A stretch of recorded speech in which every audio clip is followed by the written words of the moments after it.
Halo brother, selamat datang di Molly Story. Pembunuhan antifreeze adalah serangkaian pembunuhan dan percobaan pembunuhan di dalam keluarga Stoute di Springfield, Missouri, Amerika Serikat. Peristiwa ini terjadi antara tahun 2012 hingga tahun 2013. Diana Stoute meracuni suaminya, putra satu-satunya dan putrinya dengan cairan anti beku. Tapi dia tidak melakukannya sendirian. Dia memiliki kaki tangan yang tidak akan dicurigai oleh siapapun. Diana Stout dan Mark Stout adalah pasangan suami istri yang tinggal di sebuah rumah sederhana di Springfield, Missouri. Mereka memiliki 4 anak. Yang pertama seorang putra yang bernama Shawn Stout berusia 26 tahun, Sarah Stout berusia 24 tahun, Rachel Stout usia 22 tahun, dan Brianna Stout usia 9 tahun. Anak-anak Stout memiliki kebutuhan khusus yang berbeda-beda. Shawn berada di spektrum autisme dan masih tinggal di rumah. Begitu juga dengan Brianna, yang saat itu menjadi siswa kelas 4 memiliki ketidakmampuan belajar. Selain itu, Sarah Stout atau anak yang kedua, seorang lulusan universitas dengan nilai tinggi tetapi menolak untuk mendapatkan pekerjaan. Dia juga menanggung hutang pinjaman mahasiswa dalam jumlah yang sangat besar dan juga tinggal di rumah bersama orang tuanya. Dari keempat anaknya, Diana tampak lebih menyukai Rachel daripada saudara-saudaranya yang lain. Diana sering memuji Rachel dan mengunggah foto-fotonya di media sosial. Diana bekerja sebagai seorang perawat dan juga aktif di gereja. Dia menjadi pencari nafkah utama keluarga atau tulang punggung keluarga Stoute. Sementara Mark atau suami atau ayah dari keluarga tersebut adalah seorang musisi lokal yang berpenghasilan lebih rendah dari dia. Mark ikut membantu merawat anak-anak mereka di rumah. Bagi orang-orang yang mengenal keluarga Stout, rumah mereka adalah rumah bahagia yang diinginkan oleh semua orang. Keluarga yang tampak bahagia disatukan dengan ikatan cinta, komitmen, dan pengertian yang kuat. Rencana Diana Stout untuk membunuh anak dan suaminya telah dipikirkan dengan hati-hati. Pertama, dia akan meracuni semua pria dalam keluarga, yaitu Mark Stoute atau suaminya yang berusia 61 tahun, dan Shawn Stoute atau putra satu-satunya yang merupakan anak pertamanya. Kemudian Sarah Stoute atau anak sulung dari ketiga putrinya, maksudnya adalah anak kedua dari mereka, akan menjadi korban yang terakhir. Pilihan racunnya adalah anti beku, dan anti beku harus yang tidak mengandung zat pahit dalam komponen kimiawinya. Selain itu, etilen glikol atau salah satu komponen mentah anti beku mudah terlewatkan dalam otopsi karena ini bukan bagian umum dari pemeriksaan toksikologi normal dan memerlukan pengujian lanjutan untuk mendeteksinya. Profesi Diana yang seorang perawat membuatnya mengerti cara kerja bahan ini. Sepanjang rencananya, Diana Stout telah mendapat dukungan dari Rachel Stout atau putri. Pada Minggu 8 April 2012, Mark Stoute yang berusia 61 tahun meninggal setelah mengeluhkan gejala mirip flu dalam beberapa hari sebelumnya. Gatorade miliknya telah diracuni dengan anti beku. Kematiannya tidak menarik penyelidikan karena dianggap sebagai penyebab alami. Dia dikremasi lalu dilupakan begitu saja. Diana Stout menghadapi kematian suaminya dengan emosi yang tampak dingin, ketegaran yang tidak biasa, dan terlihat seperti orang yang tidak berduka sama sekali. Tak lama kemudian, setelah kematian suaminya, dia membeli rumah baru dengan klaim asuransi jiwa suaminya senilai $20.000. Pada September 2012 atau 5 bulan setelah kematian suaminya, Shawn Stoute mengeluhkan gejala yang mirip flu dan meninggal tak lama kemudian. Minuman Coca-Cola miliknya telah diracuni. Pemeriksaan medis telah memutuskan bahwa Dia meninggal karena masalah medis yang ada, sehingga penyelidikan menyeluruh tidak diperlukan. Dia pun segera dikremasi. Sikap Diana terhadap kematian putranya bahkan lebih tanpa emosi daripada sikapnya terhadap suaminya. Tidak ada upacara peringatan yang diadakan untuk menghormati putranya.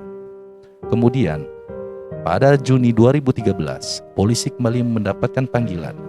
Menurut detektif Neil McAmis, Sarah Stoute dirawat di rumah sakit dengan gejala mirip flu. Dia telah diracuni. Sarah selamat, tetapi dia harus menjalani sisa hidupnya dengan kegagalan organ dan kerusakan saraf yang parah. Sementara, sikap Diana Stoute terhadap kemalangan yang cepat dan berturut-turut di dalam keluarganya sudah cukup untuk membuat teman dan kenalan keluarga paham bahwa ada kecurigaan yang lebih banyak hal-hal yang terjadi. Hanya pendeta Diana yang mengetahui rencana pembunuhan itu. Diana dan putrinya berhasil lolos dari pengawasan polisi dan bisa bebas dari hukuman jika bukan karena pendeta mereka. Pendeta senior Jeff Shippey atau pendeta dalam kenalan keluarga begitu dekat dengan keluarga Stoute dalam waktu yang cukup lama. Tidak pernah menganggap kemalangan dalam keluarga sebagai suratan takdir dan hanya sekedar nasib buruk. Dia memiliki firasat kuat bahwa kematian suami Diane bukan kematian biasa. Kecurigaan semakin kuat ketika anak Diane pun tiba-tiba meninggal setelah 5 bulan kemudian. Kemudian ketika Sarah dilawat di ruang ICU pada tahun 2013, Jeff Shippey yakin tanpa ragu bahwa kecurigaannya benar. Dia mencocokkan kecurigaannya dengan tindakan yang tepat. Dia menyamar sebagai penelpon anonim dan memberitahu Departemen Kepolisian Springfield tentang plot pembunuhan di keluarga Stoute. Apa Diana Stoute membunuh anggota keluarganya? Beginilah pengakuan Diana Stoute. Setelah mendapatkan telepon dari pendeta Shippey, polisi mulai menyelidiki kemungkinan penyebab gagal organ mendadak Sarah dan kematian ayahnya dan saudara laki-lakinya. Tes mengungkapkan bahwa mereka semua telah mengalami anti beku atau telah diracun dengan zat anti beku. Sampel diambil dari otopsi Shaun Stoute di mana pengujian mengungkapkan adanya etilen glikol, salah satu komponen mentah anti beku. Menyusul pengungkapan tersebut, detektif Neil McAmis mengundang Diana Stoute dan putrinya untuk segera diinterogasi. Dalam interogasinya, Diana menjelaskan bahwa pernikahannya tidak benar-benar bahagia. Dia membenci kenyataan bahwa suaminya tidak menghasilkan cukup uang untuk menopang kehidupan keluarga. Dia telah mempertimbangkan untuk mengirimnya pergi. Pada akhirnya, dia meracuninya ketika dia tidak tahan lagi berada di rumah. Dia juga harus meracuni putranya yang autis berusia 26 tahun karena bosan dengannya. Dia pun meracuninya selama 2 hari sampai akhirnya menyerah pada efek racun yang fatal. Adapun putri sulungnya Sarah, Dian tidak suka Sarah yang memiliki gelar sarjana tapi masih tinggal di rumah dengan beban hutang yang semakin meningkat. Diana telah mencuri Sarah berulang kali. Dan ketika efek racun mulai meluas, Diana dan Rachel membawanya ke rumah sakit hanya karena mereka tidak ingin dia meninggal di rumah. Kata mereka, rumah menjadi buruk setelah seseorang meninggal di dalamnya, ungkap Diana. Pada awalnya, tampak Rachel Stoute tidak tahu apa yang tentang pembunuhan itu. Tetapi buku harian yang ditemukan di kamarnya saat para detektif menggeledah rumah Stoute mengungkapkan bahwa semua pihak berwenang harus mengetahui keterlibatannya dalam kejahatan tersebut. Berdasarkan orang-orang, catatan di bulan Juni 2011 di dalam buku harian itu berbunyi, "Menyedihkan ketika saya menyadari bagaimana ayah saya akan meninggal dalam 2 bulan ke depan. Kemudian Shaun saudara laki-laki saya akan segera menyusulnya. Akan sulit membiasakan diri dengan perubahan, tetapi semuanya akan berhasil." Selama interogasi, Rachel mengaku soal Shaun atau kakaknya. "Saya berdebat dengan ibu. Saya masih berpikir jika kami masih bisa mempertahankan dia untuk tetap hidup. namun ibu menginginkan Shaun pergi. Rachel mengungkapkan lebih lanjut bahwa Sarah sama sekali tidak dibutuhkannya. Kami bisa menemukan tempat lain untuknya. Ibu sangat bersikeras bahwa Sarah hanyalah sebuah beban. Menurut pengakuan Rachel lagi, bahkan Brianna, adik perempuannya atau anak bungsunya, juga akan dibunuh. Dr. Robert Powers, ahli toksikologi forensik dan seorang profesor di University of New Haven, mengatakan, jika seseorang menelan nanti beku, bahkan jika mereka bertahan pada awalnya, masih ada risiko mereka meninggal karena hilangnya fungsi ginjal. Sarah Stouts hidup, tetapi mengalami kerusakan saraf. Dia sekarang tinggal di fasilitas bantuan hidup. Putri bungsu Stoute yang bernama Brian Stoute ditempatkan di panti asuhan. Di mana Diana dan Rachel Stouts sekarang? Setelah mencapai kesepakatan dengan jaksa penuntut, Rachel mengaku bersalah atas 2 dakwaan pembunuhan tingkat 2 dan 1 dakwaan penyerangan tingkat pertama pada 5 Mei 2015. Dia diberi 2 hukuman seumur hidup pada Maret 2016 dengan pembebasan bersyarat dalam 42,5 tahun. Rachel sekarang dipenjara di Pusat Diagnostik dan Pemasyarakatan Timur Wanita di Vandalia, Missouri.